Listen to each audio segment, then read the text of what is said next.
Hello guys, स्वागत है आप सभी का धीराज क्लासेस के यूट्यूब चैनल पर। और गाइस, आज ईवीएस की सीरीज में हमने अपना टॉपिक लिया है ह्यूमन डेवलपमेंट इंडिकेटर्स। तो सबसे पहले मैं आपको इस टॉपिक को आपके सिलेबस में दिखा देता हूं। एनवायरमेंटल साइंस का ये आपका सिलेबस है। टोटल ईवीएस का जो वेटेज है आपके केवीएस पीआरटी के एग्जाम में वो 20 मार्क्स का है। और इसमें हमने आज टॉपिक लिया है ह्यूमन डेवलपमेंट इंडिकेटर्स, ठीक है। और हाँ, अगर आप इस टॉपिक को पढ़ना चाहते हैं तो क्लास 10th का चैप्टर नंबर 1 इकोनॉमिक्स का आप पढ़ लेना। काफ़ी अच्छे से इसमें सारे पॉइंट्स को क्लियर किया गया है। और आज की जो वीडियो मैंने बनाई है उसमें सारे क्वेश्चन इसी टॉपिक से और इसी चैप्टर से रहेंगे, ठीक है। तो चलिए वापस चलते हैं अपने टॉपिक पर। तो टॉपिक ह्यूमन डेवलपमेंट इंडिकेटर्स, थोड़ा सा पहले इसको समझ लेते हैं। देखिए होता क्या था, हम पहले यूज़ करते थे अपना इनकम टूल, ठीक है, इनकम अप्रोच को यूज़ करते थे और ये मानते थे जिस कंट्री की इनकम अच्छी है यानी कि प्रति व्यक्ति आय अच्छी है वहाँ के लोगों का लिविंग स्टैंडर्ड बहुत अच्छा है। लेकिन ऐसा नहीं है। 1990 के बाद से चेंज हुआ है और UNDP, United Nation development Programme जो है आपकी एक रिपोर्ट जारी करता है और जितनी भी कंट्रीज़ हैं ये उनको रैंक करता है, ठीक है। किस किस के बेस पे करता है आप इस क्वेश्चन से समझ जाएंगे। क्वेश्चन 1 देखिए, मानव विकास सूचकांक की गणना के लिए निम्नलिखित में से किस संकेतक का उपयोग नहीं किया जाता है। इंग्लिश में देखिए इस क्वेश्चन को, which of the following indicators is not used to calculate human development index. Human development index को मेजर करने के लिए किसका उपयोग नहीं किया जाता है। ऑप्शन है आपके, ऑप्शन ए जीवन प्रत्याशा जिसे इंग्लिश में हम कहते हैं लाइफ एक्सपेक्टेंसी, बी शिक्षा एजुकेशन, सी प्रति व्यक्ति आय पर कैपिटल इनकम, या फिर डी सामाजिक असमानता सोशल इनइक्वालिटी। तो इसका जो करेक्ट आंसर है वो है आपका सामाजिक असमानता को जो आपका मानव विकास सूचकांक है ये शामिल नहीं करता है। ये 3 के बेस पर, जीवन प्रत्याशा, शिक्षा और प्रति व्यक्ति आय, इन तीनों के बेस पर एक रिपोर्ट जारी की जाती है और उसी को आप कहते हैं ह्यूमन डेवलपमेंट इंडेक्स या फिर ह्यूमन डेवलपमेंट रिपोर्ट, ठीक है। लाइफ एक्सपेक्टेंसी को मैं आपको क्लियर कर देता हूं, यानी कि एक व्यक्ति कितने वर्षों तक जीवित रह सकता है। देखिए हर कंट्री में लोगों के रहने का लाइफस्टाइल अलग होता है, वहाँ पे रिसोर्सेज अलग होते हैं, लोगों के काम करने के तरीके अलग होते हैं। तो एक व्यक्ति सामान्य रूप से कितने वर्षों तक जीवित रह सकता है, ठीक है, उसे हम कहते हैं जीवन प्रत्याशा। लगभग भारत में ये 69 ईयर्स है अगर मैं एट प्रेजेंट अभी बात करूं, ठीक है। तो चलिए कुछ एक्स्ट्रा इन्फॉर्मेशन आपको मैं शेयर कर देता हूं। तो ह्यूमन डेवलपमेंट इंडेक्स ये 3 बेस पर है, health, education and living standard. इन तीनों के बेस पर ही आपका यूएनडीपी एक रिपोर्ट जारी करता है। इसी को आप कहते हैं ह्यूमन डेवलपमेंट रिपोर्ट या फिर ह्यूमन डेवलपमेंट इंडेक्स, ठीक है। हेल्थ में ये लोग क्या लेते हैं, लाइफ एक्सपेक्टेंसी एट बर्थ, ठीक है। एजुकेशन में mean year of schooling and expected year of schooling, और लिविंग स्टैंडर्ड में लेते हैं इनकम को, ठीक है, पर कैपिटल इनकम, ठीक है। इसी को आप कहते हैं ह्यूमन डेवलपमेंट इंडेक्स, ठीक है। चलिए चलते हैं अपने नेक्स्ट क्वेश्चन, सेकंड क्वेश्चन पे। सेकंड क्वेश्चन आपसे पूछते हैं, मानव विकास सूचकांक HDI का निर्माण किसने किया था। Who created human development index HDI। Option है आपके, option A Amartya Sen, B Mahbub ul हक, सी एडम स्मिथ, या फिर डी ए और बी दोनों, यानी इन दोनों ने मिलकर किया था।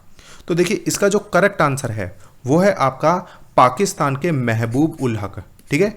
1990 में इन्होंने इसका निर्माण किया था, मानव विकास सूचकांक का, जिसे बाद में यूएनडीपी ने यूज़ किया, ठीक है, और उसी के बेस पर ये रैंक करता है, ठीक है। चलिए कुछ एक्स्ट्रा इन्फॉर्मेशन आपके लिए।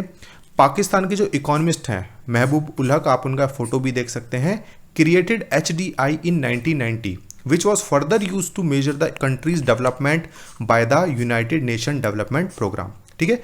लोग पहले डेवलपमेंट को सिर्फ और सिर्फ इनकम मानते थे, ठीक है, लेकिन इनकम से मैंने बताया बहुत सारी चीज़ों का पता नहीं चलता है। एक एग्जाम्पल से समझिए, मान लीजिए कि 2 लोग हैं, एक कंट्री में टोटल 3 लोग रहते हैं, एक की इनकम 10 रुपये है, दूसरे व्यक्ति की भी इनकम 10 रुपये है, और एक तीसरा व्यक्ति है जिसके पास बहुत इनकम है, उसकी इनकम 100 रुपये है।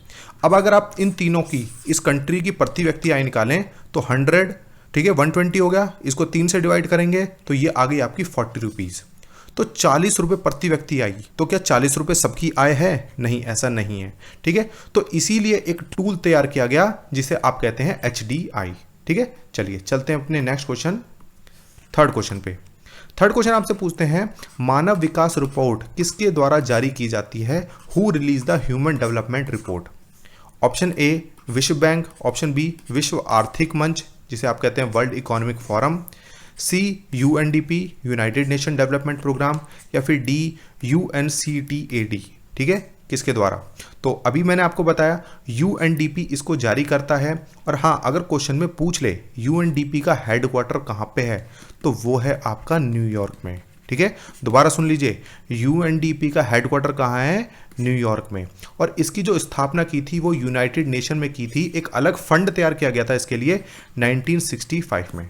ठीक है, कुछ एक्स्ट्रा इन्फॉर्मेशन मैं आपको देता रहता हूं, तो आप इसे यहाँ पे भी देख सकते हैं। UNDP release the human development report and index ranking all the countries. जितनी भी कंट्रीज हैं उनको रैंक करता है on the basis of health, education and living standard के ऊपर। ठीक है, और इसका हेडक्वार्टर न्यूयॉर्क में। इस्टेब्लिश कब किया गया था इसको? 1965 में। और इसकी जो स्थापना हुई थी यूएनडीपी की, वो मेनली हुई थी to eradicate poverty and reduce inequalities through the sustainable development of nation. ठीक है, इन मोर देन 170 कंट्रीज जो हैं इसके जो मेंबर थे उस समय, उसको लेके एक पूरी स्थापना की गई थी। ठीक है, चलिए चलते हैं अपने नेक्स्ट क्वेश्चन, फोर्थ क्वेश्चन पे।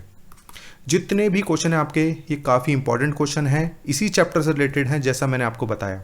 उससे पहले गाइज ये मेरा व्हाट्सअप नंबर है, जो भी मेरे चैनल पे न्यू हैं आप मुझे सिंपली अपना नाम लिख के मैसेज कर देना, ताकि मैं आपको अपने ब्रॉडकास्ट चैनल से जोड़ सकूं।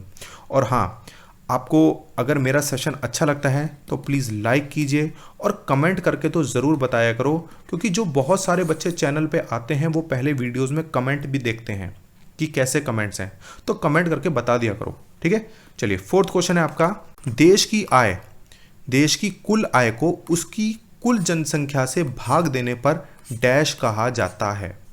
Total income of the country divided by its total population is known as dash. अगर जो देश की टोटल इनकम है उसको हम पॉपुलेशन से डिवाइड कर दें तो क्या निकल कर आएगा? Option A capital income, option B national income, option C per capital income, या फिर ऑप्शन डी जीडीपी। तो आपको पता होगा अगर हम जनसंख्या से भाग देते हैं कुल आय को, तो वो क्या निकलता है आपका? प्रति व्यक्ति आय। इससे पहले क्वेश्चन में मैंने आपको बताया भी कि मान लीजिए एक कंट्री की जो पॉपुलेशन है 3, ठीक है, एक की आय 10 रुपीज़ है, सेकंड की आय 10 रुपीज़ और थर्ड पर्सन की आय 100 रुपीज़ है। ठीक है, इन तीनों की इनकम को जोड़ दीजिए और टोटल पॉपुलेशन यहाँ 3 की है, तो उससे डिवाइड करेंगे तो आपकी पर कैपिटल इनकम निकल के आ जाएगी। ठीक है, चलिए चलते हैं अपने नेक्स्ट क्वेश्चन, फिफ्थ क्वेश्चन पे। फिफ्थ क्वेश्चन है आपका बॉडी मास इंडेक्स, बीएमआई को लेके ये क्वेश्चन है। देखिए आपका जो सिलेबस है उसमें दिया है ह्यूमन डेवलपमेंट इंडिकेटर्स, तो ये भी आपका एक महत्वपूर्ण इंडिकेटर्स है। और जो आपका यूनाइटेड नेशन डेवलपमेंट प्रोग्राम है वो सिर्फ 3 को शामिल करता है, लेकिन आपको ये भी पढ़ना है क्योंकि इंडिकेटर में ये भी आता है। ठीक है, आपके चैप्टर में दिया है। तो बात करते हैं क्वेश्चन की, बॉडी मास इंडेक्स की गणना के लिए व्यक्ति के वजन को डैश से विभाजित किया जाता है। सिंपली आपको बताना है बीएमआई कैसे कैलकुलेट किया जाता है। ठीक है, तो बीएमआई के लिए बता दिया इन्होंने कि वजन को डिवाइड करना होता है, किससे करना होता है? ऑप्शन है आपके, ऑप्शन ए वजन का वर्ग, ऑप्शन बी ऊंचाई का वर्ग, ऑप्शन सी ऊंचाई का वर्गमूल, या फिर डी ऊंचाई और वजन के योग का वर्ग। अगर आपको ये वर्ग, ठीक है, वर्गमूल ये समझ नहीं आते तो आप इंग्लिश में देख लीजिए, square of the weight, square of the height, square root of the height, या फिर square of the sum of height and weight. तो देखिए बीएमआई के लिए आप जो हैं सिंपली वेट को डिवाइड करते हैं किससे? आपकी जो हाइट है, ठीक है, उसका स्क्वायर कर देते हैं, और ये हाइट जो होनी चाहिए ये आपकी मीटर में होनी चाहिए। ठीक है, तो यहाँ पे जो इसका करेक्ट आंसर है वो है आपका option B square of the height. ठीक है, चलिए चलते हैं आगे। उससे पहले आपके लिए ये एक पूरा फॉर्मूला दिया है बीएमआई का, वेट केजी में, हाइट मीटर स्क्वायर में, डिवाइड करके देख लीजिए। हाँ, एक चीज़ और, अगर ये वैल्यू 18.5 से कम आती है तो आप अंडर वेट हैं, आपका वजन कम है, और अगर 18.5 से 24.9 के बीच में आती है यू आर नॉर्मल, और अगर 25 से ऊपर आती है तो आप ओवर वेट हैं, और अगर 30 से अगर ऊपर आती है तो आप वेरी ओवर वेट हैं। ठीक है, मुझे याद है मैंने एक ट्रेनिंग की थी तो उसमें ये सारी चीज़ें हमारी कैलकुलेट की गई थी। ठीक है, चलिए चलते हैं अपने नेक्स्ट क्वेश्चन, सिक्स्थ क्वेश्चन पे। सिक्स्थ क्वेश्चन आपसे पूछते हैं, बढ़ी हुई जीवन प्रत्याशा का निम्नलिखित में से किसके साथ घनिष्ठ संबंध है? जीवन प्रत्याशा, लाइफ एक्सपेक्टेंसी। मैंने आपको फर्स्ट क्वेश्चन में भी बताया था। लाइफ एक्सपेक्टेंसी का मतलब है एक व्यक्ति सामान्य रूप से कितने वर्षों तक कंट्री में जीवित रह सकता है। ये डिपेंड करता है वहाँ के हेल्थ इंफ्रास्ट्रक्चर पे, उनकी एजुकेशन को लेके, लोग अपने स्वास्थ्य को लेके कितना सतर्क हैं। ठीक है, लेकिन आपको इन चारों में से बताना है लाइफ एक्सपेक्टेंसी का निम्नलिखित में से किसके साथ ज़्यादा रिलेशन है। ठीक है, तो लाइफ एक्सपेक्टेंसी बढ़ी हुई है तो बताना है ऑप्शन ए, व्यायाम में कमी। आपकी लाइफ एक्सपेक्टेंसी बढ़ी है, क्या व्यायाम में कमी होगी? बिल्कुल नहीं होगी। अगर आप व्यायाम बढ़ा देंगे तो तभी तो आपकी लाइफ एक्सपेक्टेंसी बढ़ेगी, तो ए तो नहीं है। बी, शैक्षिक उपलब्धि में गिरावट, education achievement, fall in educational achievement, ये भी नहीं है। सी, दवा अनुसंधान पर कम खर्च, reduced spending on pharmaceutical research, जितनी भी रिसर्च की जाती हैं उस कंट्री में वो फार्मास्यूटिकल रिसर्च कम कर दी गई हैं। नहीं, बिल्कुल ऐसा नहीं होता है। अगर आपका हेल्थ इंफ्रास्ट्रक्चर बढ़ेगा तो उसी के साथ साथ आपकी जो लाइफ एक्सपेक्टेंसी वो भी बढ़ेगी, तो ये भी नहीं होगा। ऑप्शन डी ही होगा, प्रति व्यक्ति स्वास्थ्य व्यय में वृद्धि, increased health spending per capita. जो कंट्री है अगर वो पर कैपिटा हेल्थ इंफ्रास्ट्रक्चर या उसमें वृद्धि करती है तो जाहिर सी बात है आपकी लाइफ एक्सपेक्टेंसी बढ़ेगी। ठीक है, जितने हॉस्पिटल बनेंगे, जितनी मेडिसिन के लिए अच्छे अच्छे वहाँ पे फार्मास्यूटिकल लैब्स बनेंगी, तो तभी आपकी लाइफ एक्सपेक्टेंसी बढ़ेगी। तो यहाँ पे जो करेक्ट आंसर है वो है आपका ऑप्शन डी। ठीक है, आई होप सभी को समझ में आ गया होगा। चलते हैं अपने सेवंथ क्वेश्चन, साक्षरता दर डैश आयु वर्ग में साक्षर आबादी के अनुपात को मापती है। जो लिटरेसी रेट की हम यहाँ पे बात कर रहे हैं, जो कि हमारा सेकंड कंपोनेंट है, measure the proportion of the literate population in the dash age group. ठीक है, साक्षरता दर में किसको शामिल किया जाता है, कौन से एज ग्रुप को शामिल किया जाता है, सिंपली आपको ये बताना है। ऑप्शन ए 10 और ऊपर वाले लोगों को, बी 12 और ऊपर, या फिर सी 7 और ऊपर वालों को, या फिर डी 18 और ऊपर के लोगों को। ठीक है, तो इसका जो करेक्ट आंसर है, मैंने एक वीडियो पहले बनाई थी उसमें आपको बताया था कि 7 या फिर ऊपर के लोगों को शामिल किया जाता है साक्षरता दर में। और किसको साक्षर माना जाता है? कोई व्यक्ति जो किसी एक भाषा को अच्छे से समझ सकता है, बोल सकता है, लिख सकता है, उसे हम साक्षर मानते हैं। ठीक है, लेकिन उसकी आयु 7 या 7 साल से ऊपर होनी चाहिए, 7 एंड अबव होनी चाहिए। और भारत में साक्षरता दर कितनी है? 2011 के अनुसार 74.04% जो है भारत के लोग साक्षर हैं।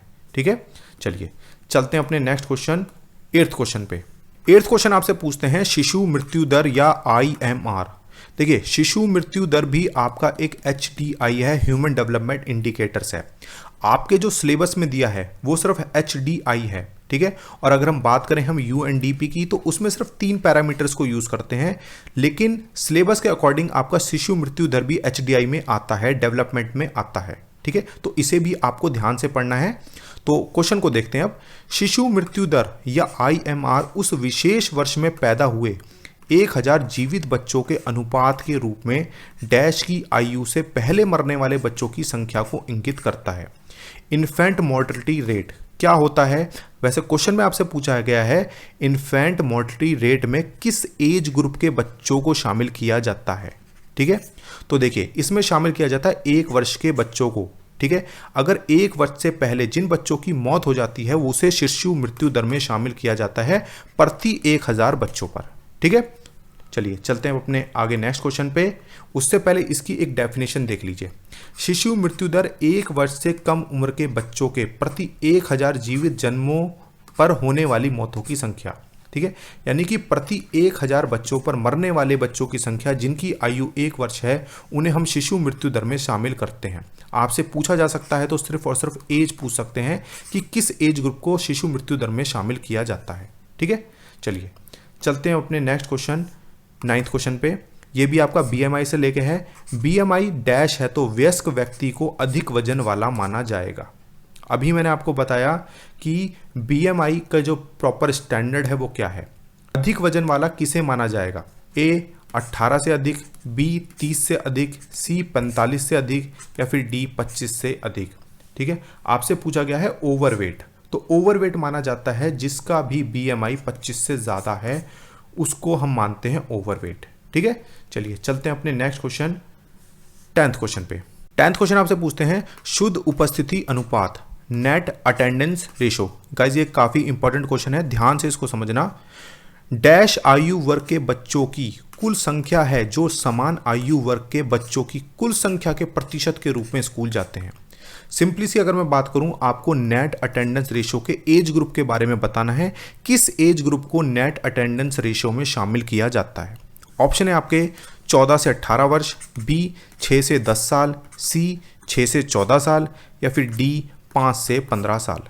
तो गाइज इसका जो करेक्ट आंसर है, नेट अटेंडेंस रेशियो में शामिल किया जाता है 6 से 10 साल के बच्चों को। यही आपका एक प्राइमरी एजुकेशन का एक एज ग्रुप है, इन्हीं को शामिल किया जाता है।